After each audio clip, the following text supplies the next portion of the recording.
నమస్తే, welcome to Deeksha news. తీసుకున్నారు దీక్ష. గౌరవనీయులు రాష్ట్ర ముఖ్యమంత్రి గారు ఈ సభను ఒక నిమిషం కొద్దిగా ఓపిక ఉండాలి దీక్ష. చాలా విషయాలు మాట్లాడేది ఉంది, తొందరపడకండి రాజగోపాల్ గారు. అయితే గౌరవ ముఖ్యమంత్రి గారు ఈ సభను తప్పుదోవ పట్టించే విధంగా కొన్ని వ్యాఖ్యలు చేశారు. సభ యొక్క రికార్డులు సరిచేయాల్సినటువంటి అవసరం ఉంది కనుక నేను ఈ అవకాశం తీసుకున్నాను దీక్ష. ముఖ్యమంత్రి గారు మాట్లాడుతూ పోతిరెడ్డిపాడు ప్రాజెక్టు పైన మా నాయకులే కొట్లాడారు, ఆ రోజు రాజశేఖర రెడ్డి గారి క్యాబినెట్లో ఉన్నటువంటి మంత్రులు మాట్లాడలేదు అనేటువంటి మాట వారు మాట్లాడినారు.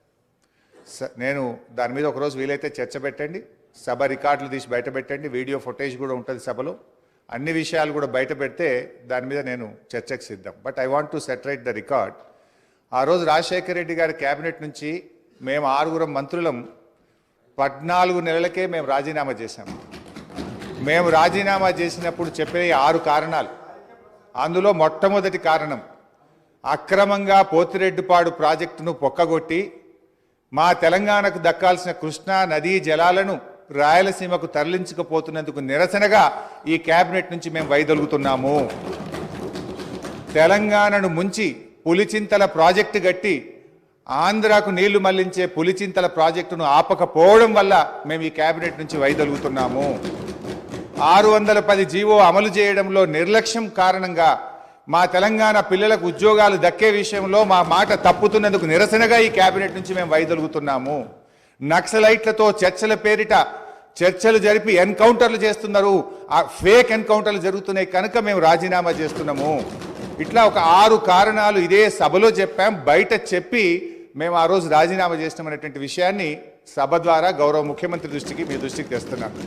రెండో విషయం, ఇదే సభలో అదే పోడియం దగ్గర మీరు రికార్డులు తీయండి, నా చేతిలో ప్లే కార్డ్, మేము ఆ రోజున్న మా పద్మారావు గౌడు శాసనసభ్యులం పోతిరెడ్డి ప్రాజెక్టును వెంటనే ఆపాలని చెప్పి 45 రోజులు మొత్తం బడ్జెట్ సెషన్ మొత్తం పోతిరెడ్డిపాడు ప్రాజెక్టు ఆపాలని మేము అక్కడి నుంచి కీర్తిశేషులు పీజేఆర్ గారు ఒక్కడు కాంగ్రెస్ పార్టీ నుంచి ఇక్కడి నుంచి కొట్లాడిండ్రు ఒక్కడే.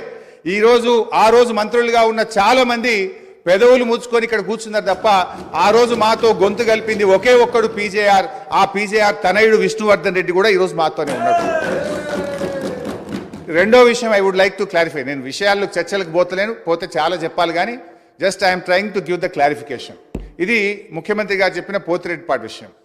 రెండో విషయం, ముఖ్యమంత్రి గారు మాట్లాడుతూ నేను శాసనసభ్యుడు కాకుండా మంత్రిని చేసిన ఘనత కాంగ్రెస్ పార్టీదని వారు మాట్లాడినారు.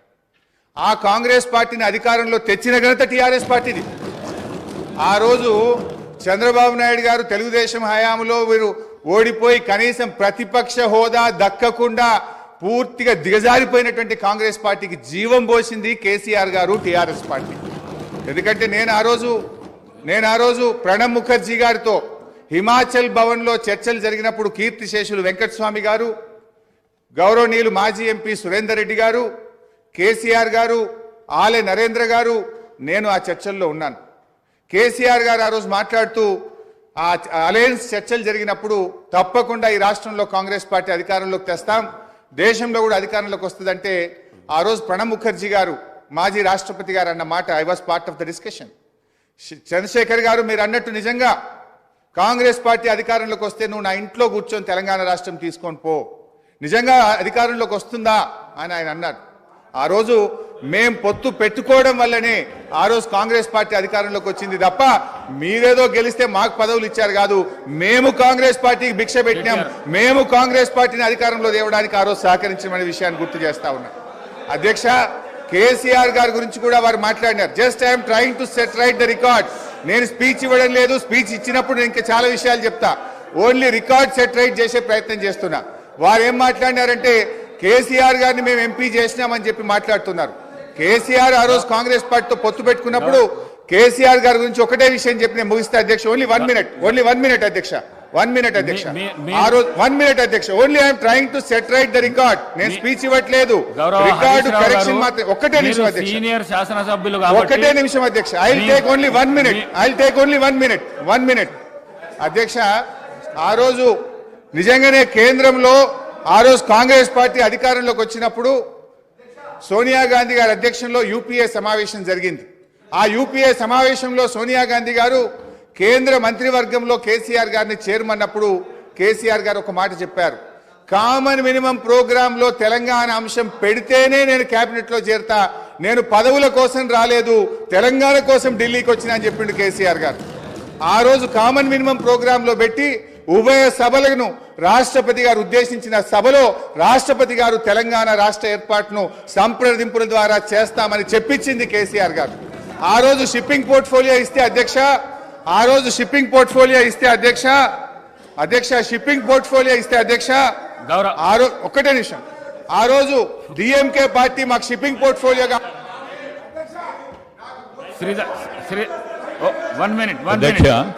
శ్రీధర్ బాబు గారు, నేను గౌరవ మంత్రి ప్లీజ్ సార్, గౌరవ మాజీ మంత్రి గారికి, ఎందుకంటే వారికి కూడా శాసనసభ వ్యవహారాలకు సంబంధించిన మంత్రి గారు, ఈ డిస్కషన్కి సంబంధించి, ఈ చర్చకు సంబంధించి ఇంతకుముందు గౌరవ ముఖ్యమంత్రి గారు చెప్పినట్టు చర్చకు, ఈ విధమైన లఘు చర్చకు మీరు అనుమతిస్తే రేపు కానీ ఎల్లుండి కానీ ఆవలెల్లుండి కానీ మనం బయలుపెడతాం.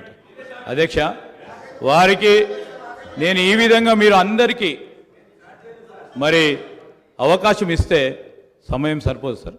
నేను గౌరవ ప్రతిపక్ష సభ్యులను కూడా కోరుతా ఉన్నాను, గవర్నర్ ప్రసంగాన్పై ధన్యవాద తీర్మానం విషయంలో స్పష్టంగా మీరు చెప్పే అనేక అంశాల విషయంలో 50 సంవత్సరాల చరిత్ర గురించి కానీ చెప్పండి. మీరు 10 సంవత్సరాల కాలం పాటు, నేను దాంట్లో 5 సంవత్సరాలు ఉన్నాను, అదే చెప్తూ వచ్చారు, ప్రజలు అందరూ కూడా వింటూ వచ్చారు. ఆఖరుకు తీర్పు ఏ విధంగా ఇచ్చారో ఇప్పటికైనా మీరు దయచేసి రియలైజ్ కావాలని కోరుతా ఉన్నారు. ఇందిరమ్మ రాజ్యం రావాలే, పెద్దలు కేటీఆర్ గారు చెప్పారు, ఇందిరమ్మ రాజ్యం అంటే ఏ విధంగా ఉంటుందని. సరే, ప్రజలందరికీ తెలిసి ఈరోజు అందరూ కూడా చదువుకున్నవారు, అందరూ కూడా అవగాహన ఉన్న వ్యక్తులు. అయినా కానీ ఇందిరమ్మ రాజ్యంలోనే సామాజిక న్యాయం జరిగింది, ఇందిరమ్మ రాజ్యంలోనే పేదవారికి న్యాయం జరిగింది, ఇందిరమ్మ రాజ్యంలోనే ఇల్లు వచ్చినాయి, ఇందిరమ్మ రాజ్యంలోనే భూములు వచ్చినాయి, ఇందిరమ్మ రాజ్యంలోనే పోడు భూములు వచ్చినాయి. ఈరోజు ఆ విధమైన మరొక్కసారి ప్రభుత్వం రావాలనే ఆలోచనతోనే తీర్పిచ్చారు కనుక, ఆ క్రమంలో కొత్త ప్రభుత్వం ఏర్పాటైన తర్వాత మీరు ఏదైనా మీ ఆలోచనలు ఇస్తే తప్పకుండా మేము ఒక కన్స్ట్రక్టివ్ క్రిటిసిజం చేయండి, we will try to accept it. కానీ పదే మళ్ళా 50 సంవత్సరాలకు అంతపూర్వకం పెద్దలు హరీష్ రావు గారు చెప్పారు, మేం చేయబట్టి కాంగ్రెస్ పార్టీ అధికారంలోకి వచ్చిందని. మేము 91 మంది ఉన్నాము, 95 మేము ఉన్నాము, మీరు ఉన్నది ఎంతమంది? దాని తర్వాత ఎన్ని సీట్లు మీరు నిలబడ్డారు, ఎంతమంది గెలిచారు?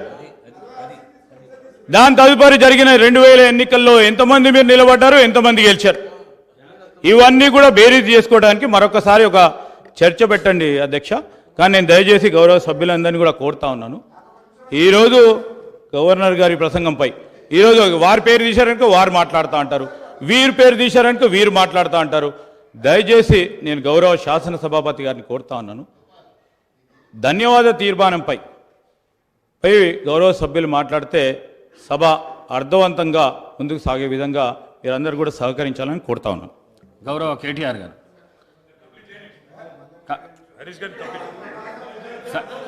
సార్ మీరు గౌరవ హరీష్ రావు గారు మీకు టైం ఇచ్చినా మీరు మాట్లాడినరు, కన్క్లూడ్ చేసేసేయండి.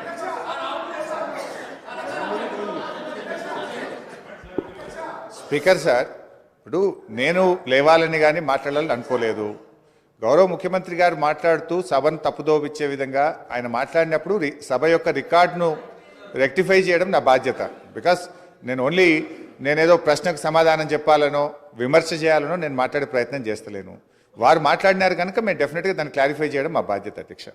అయితే అధ్యక్ష, ఆ రోజు కామన్ మినిమం ప్రోగ్రాంలో కేసీఆర్ గారు పెట్టించడమే కాదు, షిప్పింగ్ పోర్ట్ఫోలియో అడగకుండానే ఇచ్చారు. ఆ రోజు డిఎంకే పార్టీ నాకు షిప్పింగ్ పోర్ట్ఫోలియో ఇవ్వకపోతే మేము యూపీఐ నుంచి బయటకు పోతామంటే, నేను మంత్రి పదవి కోసం ఢిల్లీ రాలేదు, నాకు ఈ పోర్ట్ఫోలియో అక్కర్లేదు, వారికి ఇచ్చేయండి, నేను వచ్చింది తెలంగాణ కోసమని షిప్పింగ్ పోర్ట్ఫోలియోను స్వచ్ఛందంగా వదులుకున్నటువంటి చరిత్ర కేసీఆర్ గారిది, టీఆర్ఎస్ పార్టీది అధ్యక్ష. ఈరోజు రేవంత్ రెడ్డి గారు మాట్లాడుతూ మేమేదో పదవులు ఇచ్చామని, పదవులను గడ్డిపోచల్లాగా త్యజించిన చరిత్ర ఈ దేశంలో ఎవరికన్నా ఉందంటే అది కేసీఆర్కు, టీఆర్ఎస్ పార్టీకి ఉంది. త్యాగాల పునాదుల మీద తెలంగాణ తెచ్చిన చరిత్ర ఉంది అధ్యక్ష. అనవసరంగా మేమేదో పదవులు ఇచ్చినామని, మేమేదో పదవుల కోసం పాకులాడినామనేటువంటి విధంగా వారు మాట్లాడద్దు. ఆ విషయానికి వస్తే రేవంత్ రెడ్డి గారు ఏబీవీపీలో షురువు అయినరు, టీఆర్ఎస్లో పనిచేసిండు, తెలుగుదేశంలో వేయండు, కాంగ్రెస్లో వేయండు, మరి రేపు ఏడుంటాడో. పార్టీలు మారిన చరిత్రలు మీకున్నాయి, కానీ మాకు అట్లాంటిది ఏం లేదు అధ్యక్ష. ఇకపోతే మా శ్రీధర్ బాబు గారు లేచి మళ్ళీ నన్ను ఆయన గెలికే ప్రయత్నం చేసిండు, లేకపోతే నేను ఆయన గురించి మాట్లాడాల్సిన అవసరం లేదు అధ్యక్ష. ఆ రోజు ఇదే శాసనసభలో కిరణ్ కుమార్ రెడ్డి గారు ముఖ్యమంత్రిగా ఉన్నప్పుడు నీ తెలంగాణకు నీకు ₹1 అన్నాడు. పేగులు దిగదాకా కొట్లాడింది ఎవరు, పెదవులు మూసింది ఎవరో కూడా ఈ రాష్ట్ర ప్రజలకు గుర్తున్నది అధ్యక్ష. ఉన్నారు ఇవాళ ఇక్కడ చాలా మంది, ఆ రోజు ఉన్న వాళ్ళు కూడా ఇక్కడ ఉన్నారు. ఆ రోజు మేము పేగులు దిగదాకా పోడియంలోకి పోయి కొట్లాడినాము, ఆ రోజు మీరు పెదవులు మూసుకొని మాట్లాడినటువంటి చరిత్ర కూడా కాంగ్రెస్ పార్టీకి ఉంది అధ్యక్ష. నేను అనేది మాకు ఒప్పుకున్నది అధ్యక్ష. దయచేసి మీరు మా మీద విమర్శలు మాని, ప్రజలు మీకు అధికారం ఇచ్చారు, మీకు అవకాశం ఇచ్చారు, మీరు ప్రజలకిచ్చిన ఆ గ్యారంటీలు ఎలా అమలు చేస్తారో దాని మీద దృష్టి పెట్టే ప్రయత్నం చేయండి. దానికి నిర్మాణాత్మకమైన ప్రతిపక్షంగా మేము సహకరిస్తాం, సూచనలు ఇస్తాం. కానీ ఎంతసేపు మీరు మా మీద నెపాలు నెట్టో, మా మీద బురద జల్లేటువంటి ప్రయత్నం మాని ప్రజలకు మీద ఇచ్చిన హామీల అమలు మీద, పరిపాలన మీద దృష్టి పెట్టండి అని మీ ద్వారా వారికి హితవు. గౌరవ కేటీఆర్ గారు.